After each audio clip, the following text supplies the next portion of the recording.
उस मुल्क की सरहदों को कोई छू भी नहीं सकता, जिस मुल्क के लोग उसे मुसीबत में देखकर अपना सब कुछ दांव पर लगाने को तैयार हों। ये बात उस दौर की याद दिलाती है जब हिंद की जमीन पर विदेशी हमले का खतरा बढ़ गया था और प्रधानमंत्री के कहने पर एक निजाम ने अपना पूरा खजाना भारत की रक्षा के लिए खोल दिया था।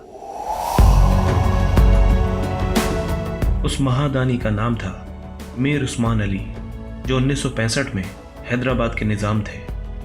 पैसों के मामले में भारत की सेना के लिए इतना बड़ा दान शायद ही किसी ने दिया होगा। तो चलिए जानते हैं उस किस्से को जिसने मीर उस्मान अली को मोहसीन हिंदुस्तान बना दिया। मीर उस्मान अली हैदराबाद रियासत के अंतिम निजाम थे। वो विश्व के सबसे धनी व्यक्तियों में शामिल थे। उस समय उनकी कुल संपत्ति अमेरिका की कुल अर्थव्यवस्था का 2% थी। इसी के चलते टाइम मैगजीन ने 1937 में उनकी फोटो अपनी मैगजीन की कवर पेज पर लगाई। हैदराबाद के निजाम की संपत्ति का इसी बात से आकलन लगाया जा सकता है कि वो 5 करोड़ पाउंड की कीमत वाले शुतुरमुर्ग के अंडे के आकार जितने बड़े एक हीरे को पेपर वेट के तौर पर इस्तेमाल किया करते थे। वहीं इस पैलेस में करीब 6000 लोग काम किया करते थे, जिनमें से 38 लोग तो केवल मोमबत्ती स्टैंड की धूल ही साफ किया करते थे। इतना सब होने के बाद भी उस्मान अली बेहद साधारण किस्म का जीवन यापन करते थे। कहा तो यहाँ तक जाता है कि उन्होंने अपनी पूरी जिंदगी केवल एक ही टोपी पहनकर और एक ही पुराना कंबल ओढ़कर गुजार दी। वहीं इनकी दरियादिली भी इस साधारण जीवन से ऊपर थी। उन्होंने बनारस हिंदू विश्वविद्यालय के लिए आर्थिक मदद मांगने के तुरंत बाद बिना किसी देरी किए 1 लाख रुपए का दान दिया।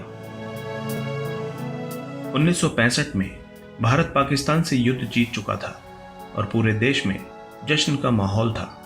भारतीय इस जीत का जश्न अभी ठीक से मना भी नहीं पाए थे कि उनके सामने दूसरा खतरा चीन के रूप में खड़ा हो गया।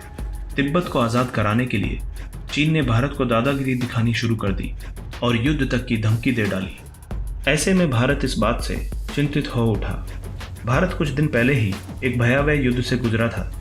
हालांकि युद्ध में हमारी जीत हुई थी, लेकिन पुनः एक और युद्ध उस पर थोपा जाना कहीं से भी उचित नहीं था। उधर चीन की सेना पूरी तरह से युद्ध के लिए तैयार थी और यहाँ सैनिकों के हाथ खाली थे। वहीं देश विभाजन का दर्द झेल रहा था और पाकिस्तान से युद्ध के चलते भारत सरकार के पास धन की कमी भी थी। ऐसे में तत्कालीन प्रधानमंत्री लाल बहादुर शास्त्री ने सेना की मदद के लिए भारतीय रक्षा कोष की स्थापना की। शास्त्री जी ने लोगों से सेना के लिए दान करने की अपील की।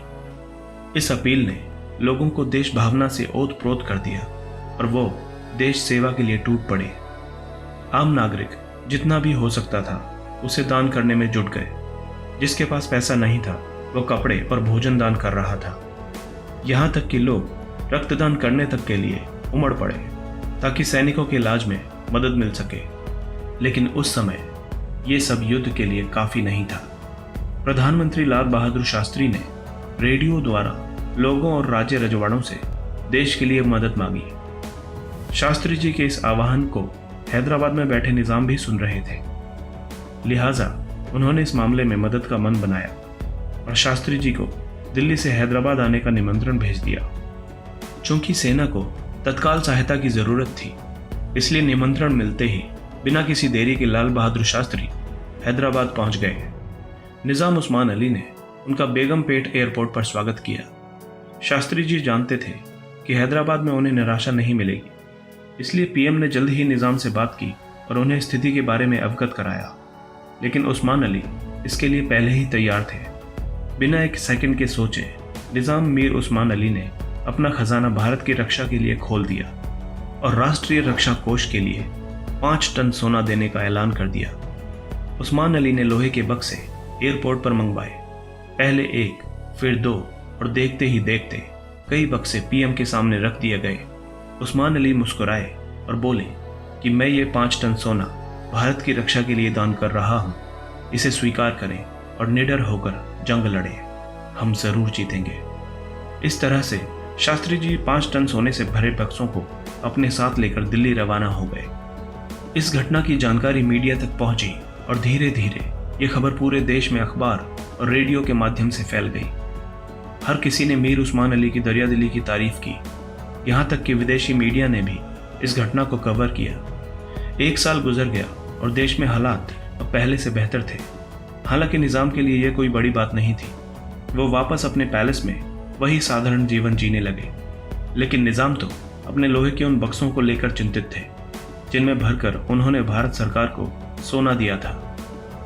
लाल बहादुर शास्त्री के बेटे अनिल शास्त्री ने अपनी किताब Lal Bahadur Shastri lessons in leadership में जिक्र किया है कि उस्मान अली की तबीयत खराब होने लगी तो लाल बहादुर शास्त्री ने उन्हें फ़ोन करके हालचाल पूछा। इतने में निज़ाम ने अपने बक्सों की बात छेड़ दी और बोले कि शास्त्री जी, मैंने आपको जिन बक्सों में सोना दिया था वो मेरे पुरखों की निशानी है। यदि आपने सोना खाली कर लिया हो तो वो बक्से मुझे लौटा दीजिए। ये सुनकर शास्त्री जी हंस पड़े और बोले, मैं उन्हें आप तक ज़रूर पहुंचा दूंगा। इसके बाद भारत सरकार ने विधिवत तरीके से उनके पुश्तैनी लोहे के बक्से लौटा दिए। ये ऐतिहासिक दान देने के कुछ साल बाद 24 फरवरी 1967 को मीर उस्मान अली का देहांत हो गया और वो सदा के लिए इस धरती से विदा हो गए। हैदराबाद के निज़ाम द्वारा किया गया यह ऐतिहासिक सहयोग भारत के इतिहास में खास है। इस सोने की वर्तमान कीमत लगभग 1500 करोड़ रुपए बैठती है। ऐसा माना जाता है कि इतनी बड़ी सहायता आज तक इतिहास में किसी भी संगठन या व्यक्ति द्वारा एक मुश्त नहीं की गई। आप इस दिलचस्प कहानी के बारे में क्या सोचते हैं? कमेंट बॉक्स में अवश्य लिखें।